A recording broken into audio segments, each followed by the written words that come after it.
Hey, Tuxdale, Luke here, and in today's video I want to test out this head unit and speaker combo, which costs just $30 from Walmart. And yeah, I don't know how the hell you can sell this for $30 and make a profit. Beggars belief, because they've got to pay a company in China to manufacture this, ship over to the States, box it, package it, stick it on the shelf and sell it for $30 and make money on it. That's just crazy. Which gets me thinking, how bad can this head unit actually be? Now, it's not a fancy all singing, all dancing unit, but it does have one crucial quality in 2020 that everyone wants: a cure for coronavirus. Nah, just kidding. But it does have Bluetooth audio streamer on this. It's got USB input and an auxiliary input on the front, so that's not a bad start. And no, it doesn't have a CD drive, but again, not really a big deal in this day and age.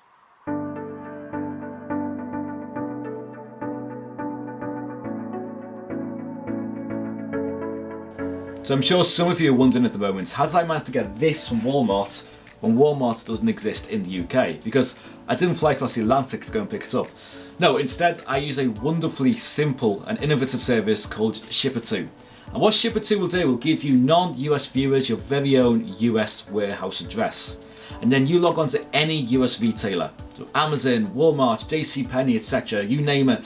Go onto their site and you enter your new address as your shipping address, and you send everything you want from multiple different retailers to your new warehouse address. And then what Shipito will do, they'll take all your multiple different parcels and they can consolidate them into one package. So they'll take the Amazon package and rip away the Amazon package in the box, throw that in the bin, and leave you with the bare item itself. And they'll stick down a box, and they'll do the same for every single item here. And what that's going to do is save a ton of money on shipping costs and weight. And I'm sure if you've ever had anything shipped over from the US, it's normally quite expensive, and you always just tend to go and buy from somewhere else. We don't buy stuff from the US and the UK because of shipping costs. But this really allows you to take advantage of discounts and obviously the cheaper price things are to purchase over there and not get hit on the shipping. Now, I really wish I knew about this service when I had my Mustang, because trying to own an American car in the UK was very expensive and very frustrating trying to get bits for it.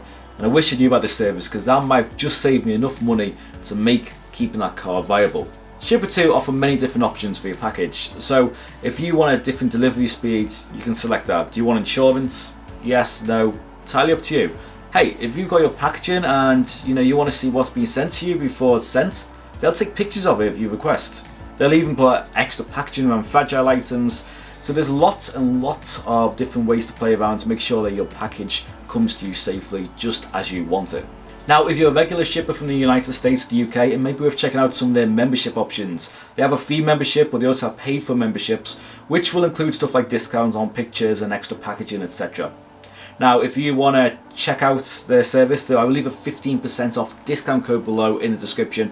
And they've also got some great deals coming up for Black Friday and Cyber Monday. Anyway, let's go and check out what the head unit's like. First impression is it's an AM/FM media receiver with Bluetooth and 6.5-inch speakers. And visually, it looks really, really good. One thing I really like, they have to give the RMS power of the speakers 25 watts, so it's not overly powered, which is actually quite good for a cheap head unit. Should be able to power them okay. It doesn't give what the RMS power of the head unit is. I'm assuming it's about 10 to 15 watts. Features we have: Bluetooth, hands-free calling and music streaming, that's the main one. We've got a Siri button or Google Assistant button we just push on the front. We've also got USB input, MP3, 3.5mm auxiliary input, 200 watts peak power, which means absolutely nothing, to be honest. Peak power is useless for determining sound quality. Everything is translated really well. As probably when you look at the bottom of the box, it's got Florida, made in China, but the company's in Florida, Dual Electronics. So I'm assuming they've done all the packaging and the write-up, and they've just paid someone in China to manufacture it, which is probably the best way of doing things, the best compromise. Let's go and open this box up and see exactly what we get for $30. What do we get in the box? Quick start guides, power cable. That's one thing I don't like to see. There's no ISO plug on the end, but cost saving, kind of understandable. Probably going to need to do a bit of soldering, messing with the wires. I would have rather paid a couple more dollars and have an ISO plug, to be fair.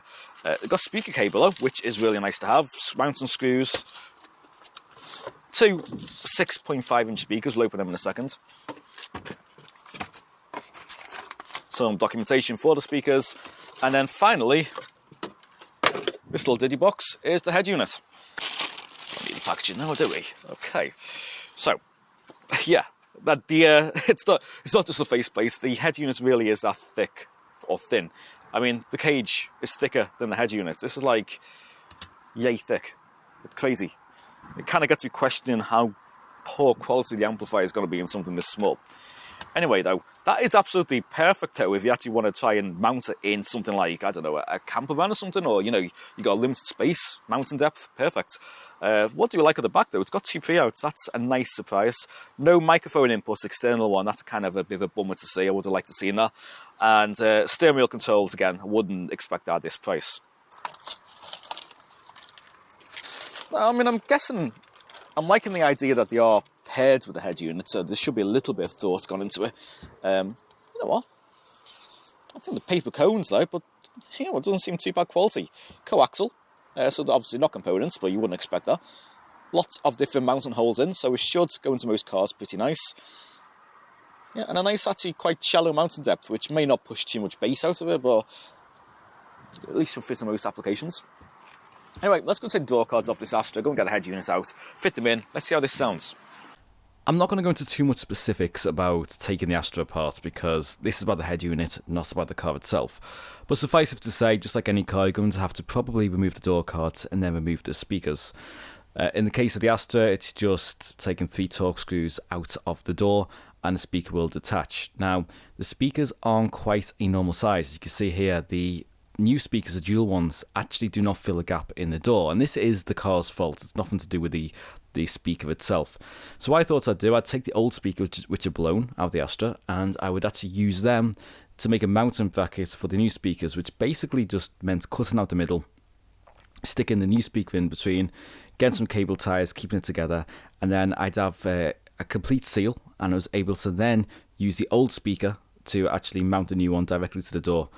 Also, the plug is proprietary on the Astra, so I had to don't get the speaker wires that came with dual speakers. They had a couple of spade terminals on the end, and I soldered them into the wires where the old plugs were on the Astra.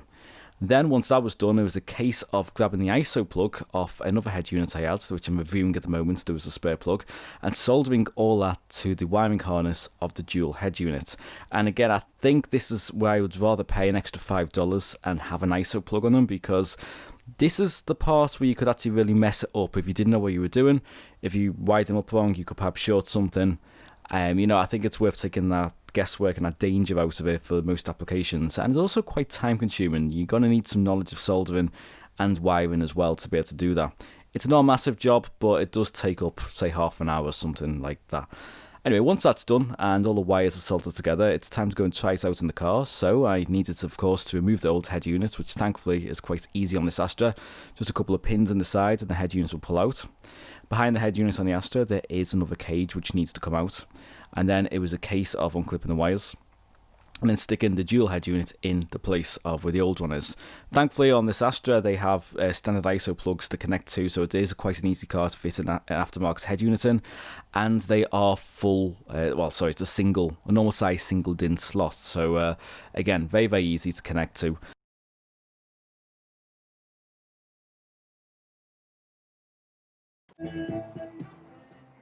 We have sound. Okay, let's go ahead and try connecting the Bluetooth to this, see what your phone's like, see what the audio quality's like. So my first impressions of the sound quality is that there's much better bass response. I can feel on the seat even in moderate volumes. And it's definitely enough to actually start shaking the rear view mirror and the door mirrors as well, and that's not even having the bass turned up all the way to the max. Gets too much, to be honest. See, the options are relatively simple what you have, but everything you need there. I kind of like this button here. This just activates Siri or the Google Assistant.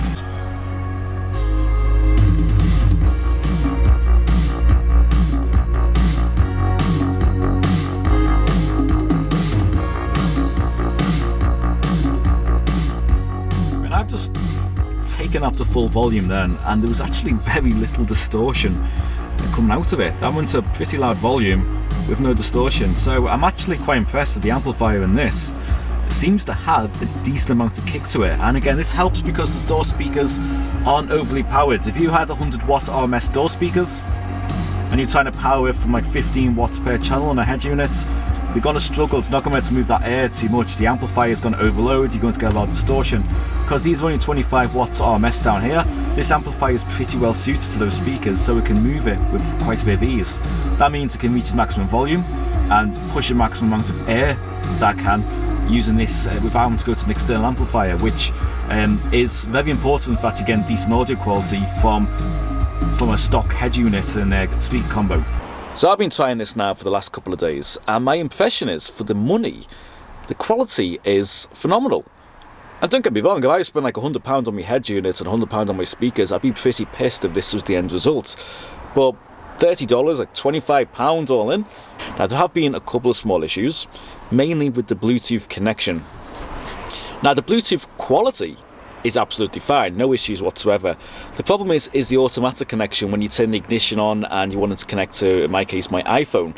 And about 50% of the time it will automatically connect. The other 50% you have to turn the ignition back off or go into my iPhone settings and connect manually to the head unit. And that's not something I've had issues with my Sony and Alpine head units of the past.